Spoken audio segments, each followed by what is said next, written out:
नमस्कार दोस्तों, मैं Jitendra Kumar target science centre YouTube channel में आपका स्वागत है।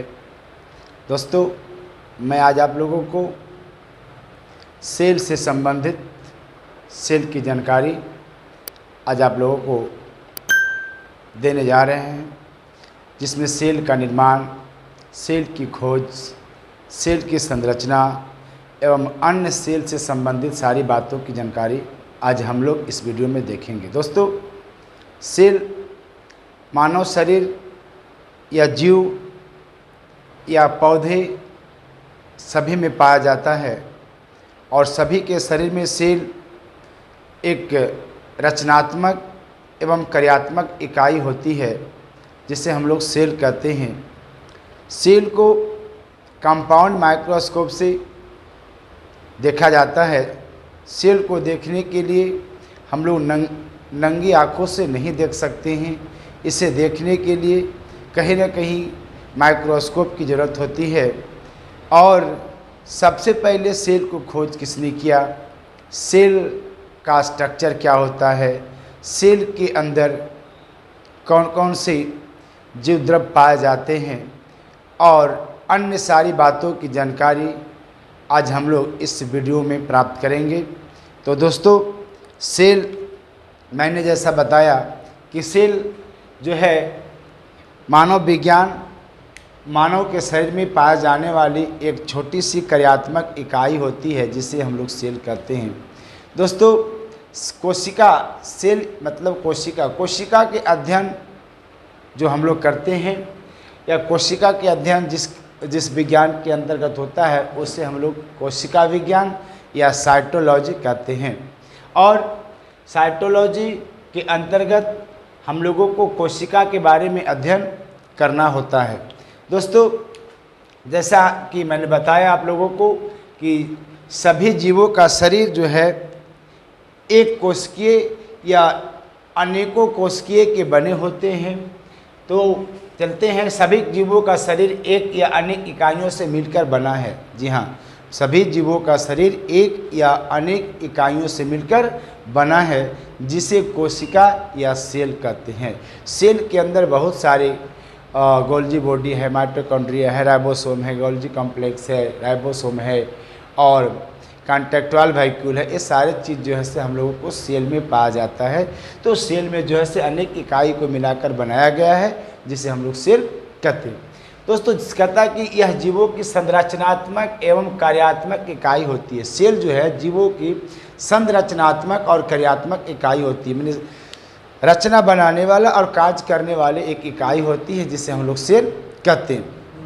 दोस्तों, इसकी खोज सबसे पहले रॉबर्ट हुक ने 1665 ईस्वी में किया था।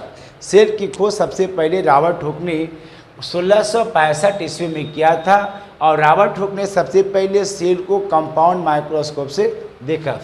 जी हाँ, सबसे पहले सेल को रॉबर्ट हुक ने कंपाउंड आई से और इस कंपाउंड माइक्रोस्कोप के द्वारा देखा। और कहता है कि इन्होंने जो देखा है, तो इसमें से जो जीवित कोशिका में देखा उसका नाम लीवेनहुक है।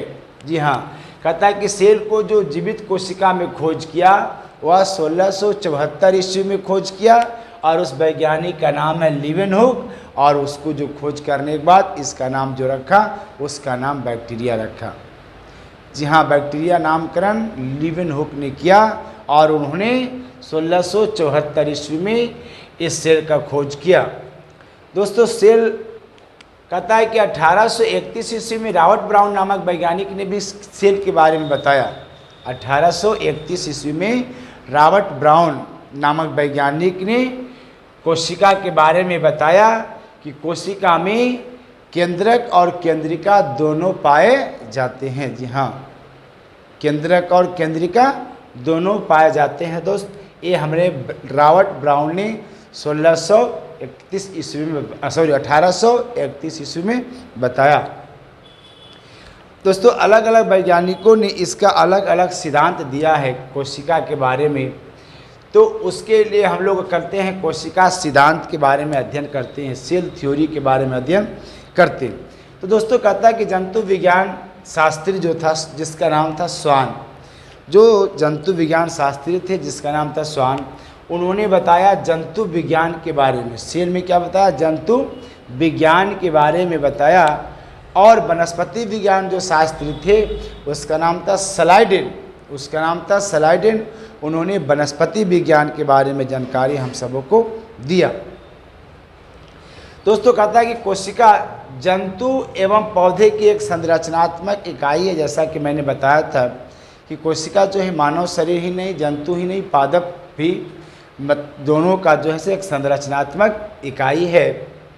और प्रत्येक नई कोशिका अपने पूर्ववर्ती कोशिका से उत्पन्न होती है। मैंने बताया कि अगर कोई कोशिका है तो वह अपने पूर्ववर्ती कोशिका से उत्पन्न होता है, चाहे जो भी हो। जैसे मानव का शरीर है, मानव जो निर्माण हुआ तो मानव भी निर्माण हुआ तो अपने पूर्ववर्ती शुक्राणुओं के द्वारा ही मानव का निर्माण हुआ है।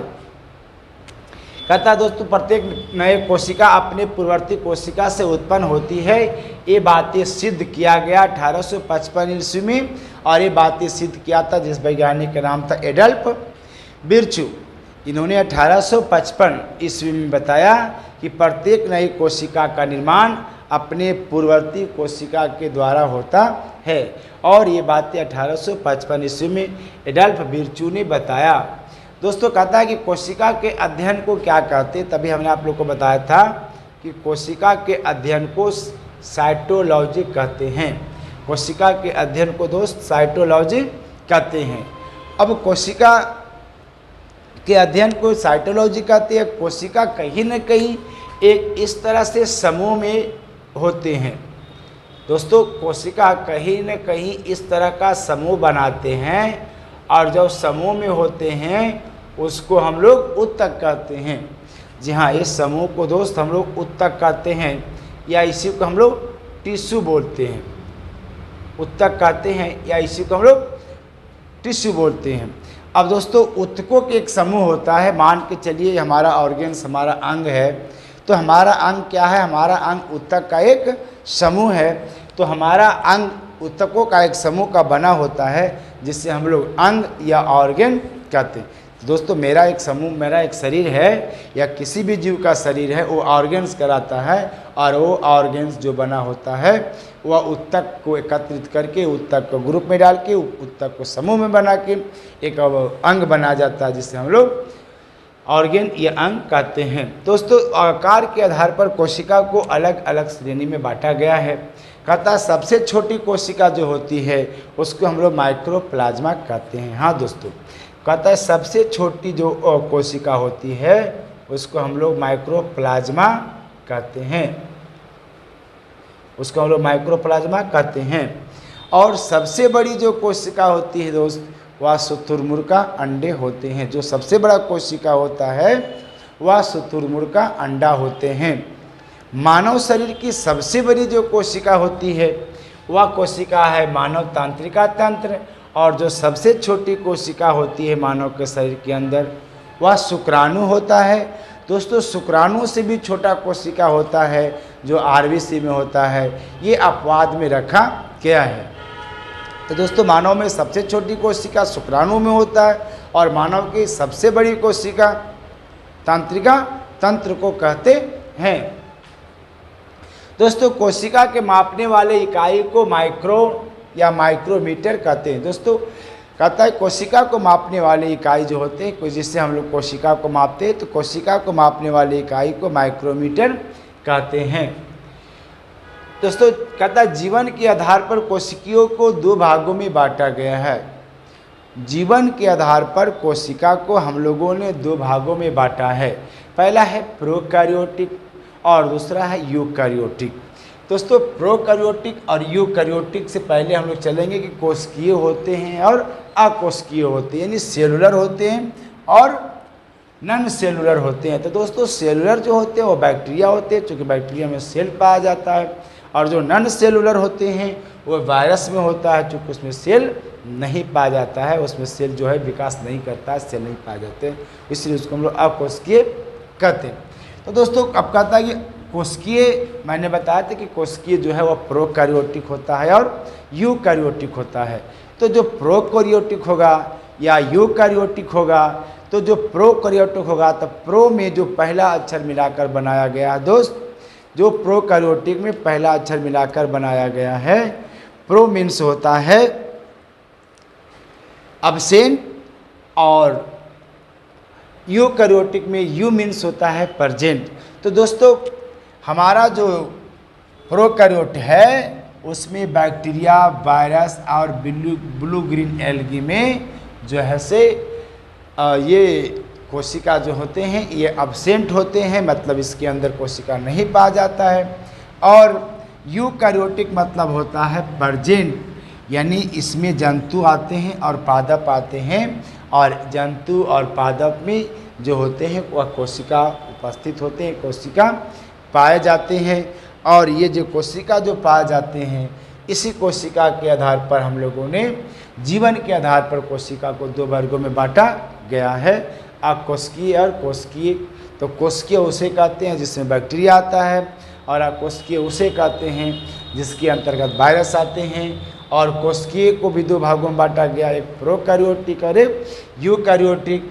तो प्रोकैरियोटिक जो कोशिका होते हैं वो उसको में अब्सेंट होते हैं, और यूकैरियोटिक में जो होते हैं उसमें यह प्रेजेंट होते हैं।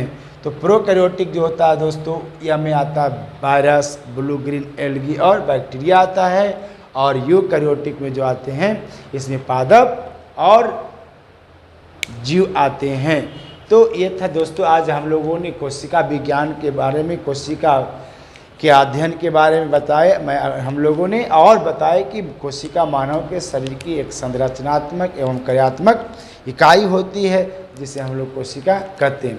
दोस्तों आज मैं इस वीडियो को यहीं रोक करके मैं इसके बाद अगले वीडियो में मैं इसके अंतर्गत कोशिका के अंतर्गत पाए जाते हैं जैसे सेल वॉल हो गया, माइटोकॉन्ड्रिया हो गया, गोल्गी कॉम्प्लेक्स हो गया, सेल मेम्ब्रेन हो गया, कॉन्ट्रैक्टाइल वेहिकल हो गया, इन सारी जो है अगले वीडियो में हम लोग बनाएंगे, अगले वीडियो में पढ़ेंगे।